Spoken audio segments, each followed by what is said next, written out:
नमस्कार बच्चों, आज हम पढ़ेंगे पाठ 8 पंचतंत्र का जन्म। यह कहानी बच्चों की है। प्रातःकालीन सैर में दादाजी और कुछ बच्चे रोज बगीचे में मिलते थे, सैर करने के लिए आते थे। दादाजी उन बच्चों को बहुत अच्छी अच्छी कहानियाँ सुनाते थे, जो ज्ञानवर्धक होती थी, जो बच्चे अपने जीवन में उनको उतारते थे। उनका जो संदेश होता था वो बच्चे ग्रहण करते थे। पर आज बच्चे कुछ उदास थे। तब दादाजी ने उनसे पूछा, अरे भाई क्या बात हुई है, तुम इतने उदास क्यों दिख रहे हो? तब दादाजी ने कहा,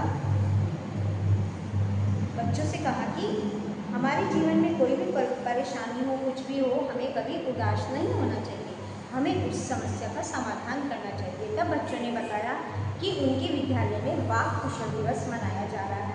किसी एक विषय पर उन्हें 2 मिनट के लिए बोलना है।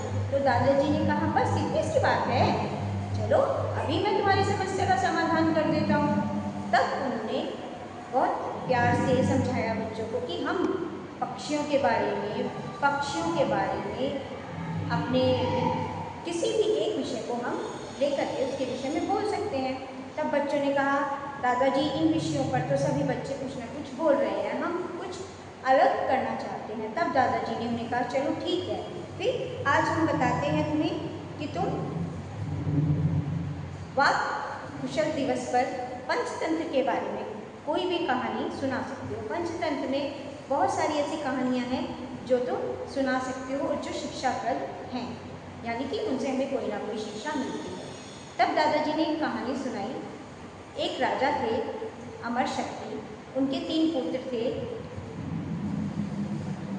तीनों पुत्र ही अपने पिता का कहना नहीं मानते थे, मतलब राजा को वो कुछ भी नहीं समझते थे, उनको ये बात नहीं सुनते थे। तब राजा ने निर्णय लिया कि पंडित विष्णु शर्मा जी को बुला गया, अपने राजमहल में उन्हें बुलाया और उनसे कहा कि आप मेरे तीनों पुत्रों को बुद्धिमान, शक्तिवान और धैर्यवान बनाने के लिए इनको शिक्षा दीजिए और उन्हें 100 गाँव पारितोषिक में रूप में देने को कहा। तब पंडित जी ने पारितोषिक के लिए मना कर दिया और कहा कि मैं आपके पुत्रों को शिक्षा जरूर दूंगा और मैं उन्हें बुद्धिमान, नीतिवान, गुणवान बनाऊंगा। अब राजा ने सोचा कि अब विष्णु जी ने सोचा कि ये मेरी बात इतनी जल्दी तो मानेंगे नहीं।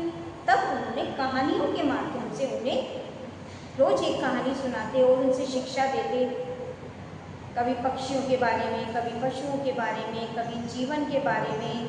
करते करते उनसे प्रश्न पूछते और धीरे धीरे वे इस तरह से उनके जो पुत्र थे वो भी गुणवान और नीतिवान बन गए। बच्चों को ये कहानी बहुत अच्छी लगी। बच्चों ने कहा, हाँ हम इस विषय पर बोलेंगे।